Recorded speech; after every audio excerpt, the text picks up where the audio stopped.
A new survey on the state of American men issued this year aims to understand the realities men face today, including crisis, confusion, hope, and the pressure to be, quote, a real man. The nationwide survey from Equimundo, the Center for Masculinities and Social Justice, found that 44% of respondents report suicidal thoughts, and 48% said their online life is better than their day-to-day life.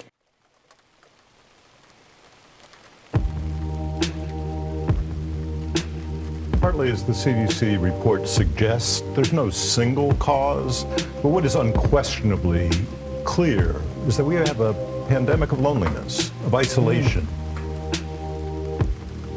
What is it about men? Is it that, your father takes you on his lap and says, son, boys don't cry? I think that men don't develop the emotional vocabulary that women do. So men don't learn to give expression to their emotions like women do because they're taught to suppress their emotions, particularly emotions which society generally considers to be unmanly or weak. Suicide is the 12th leading cause of death in the United States, and the highest rate of suicide is in middle-aged white men. In 2020, 69% of Americans who died by suicide were white men. Statistically, the thing most likely to kill me is me. In my work, we talk a lot about the fact that 76% of all suicides are male, and that this silent killer is claiming the lives of more men under 45 than anything else. These are our brothers, fathers, uncles, partners, sons. These are our friends, and they decide to die. But I'm like, you're a fucking asshole, dude. You're an asshole. You murdered yourself. You murdered yourself.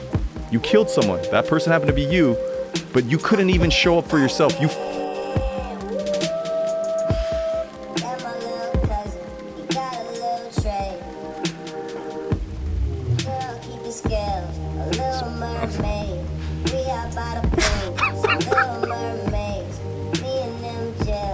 According to this article in the New York Times, it says that men are becoming obsolete biologically. Here's a quote. If men were cars, who would buy the model that doesn't last as long and ends up impounded more often? Do you think men are important? Like for what? Sperm cells in their bone marrow, so we don't need men to reproduce. And because we only have the X chromosome, we would only make girl babies. Yes. You give them this message that it's okay to be a man. It's not okay. It's necessary. What the hell are we going to do without men?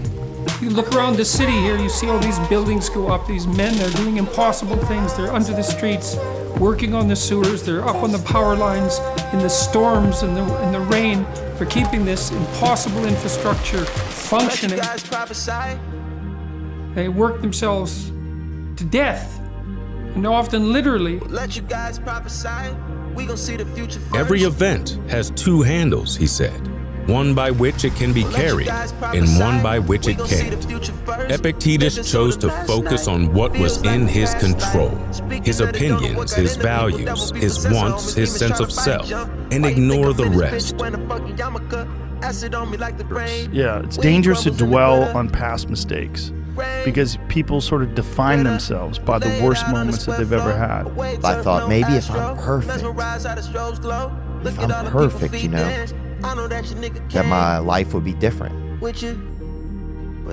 got the gold medal, back to the grind, back to the grind. And I go, it's never gonna be enough. The dumb shit that I've done or the bad mistakes that I've made, they've taught me. You learn. Like, that's why failure is so important. Like, failing and fucking up and making mistakes, very important.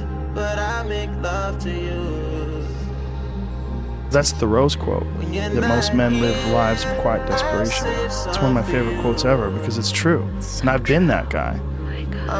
You're just in this world where you just can't wait to just run away.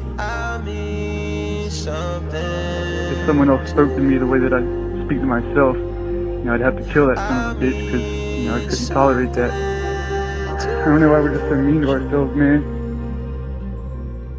I'm proud of you, dude. It's hard.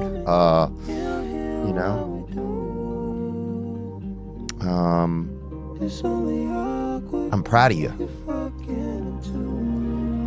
I'm proud of you because I know how hard it is to take care of ourselves. I like men a lot. I mean, I have nothing against them. I think they're great. I think that, this is going to get me in trouble with all the women, but I think that women make unreasonable demands on men, and they don't make reasonable demands of themselves.